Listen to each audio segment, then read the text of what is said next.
Dobro, treba 6G testirati, 5, greva. Pa kakšen 6G? Še 5G niso orang zrihtali. Kaj je s tabo narobi? Ja, a nič novic ne spremljaš. Zadnjič so testirali 6G in je pokazal hitrost 1000 gigabitov na sekundo, kar pomeni, da lahko film v res visoki kvaliteti zlodaš v eni sekundi. Andraž, to je zihar fake, no. Še 5G svojega potenciala ni izkoristil, ker pokritosti sploh ni še nobene. Kaj bomo s 6G delali? Kakor sem rekel, lahko boš komad filmov v visoki kvaliteti hiter zlodal pa pogledal, pomagal bo pri samovozečih vozilih, pa operacije nadaljavo bomo lahko izvajali. Pa to so vse že za 5G rekli. Kaj mi ti spet nekaj tle nabijaš? Pa koliko anten se za 5G že zdaj rab? Kaj bo to šele za 6G pomenil? To jih bo še komad več rabili. To je drugač res. Že pri 5G so bili kratki valovi. Pri 6G bojo pa še krajši. Ampak dobra novica, če nas že pri 5G niso ubili, nas tudi pri 6G ne bojo.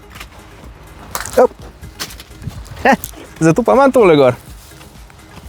Kva? Dej, Davor, sam pomisel. Končno boš lahko bavil v Teslo, kakor si zmer hotel, pa se bo samo dejansko vozila. Plus, vse Marvel filme boš lahko pogledal, ker se bo furala, zato ker bo tako hiter internet, da bojo se kuj zlodali, pa jih boš lahko pogledal. Čakaj, res? Dej, pa se testirati.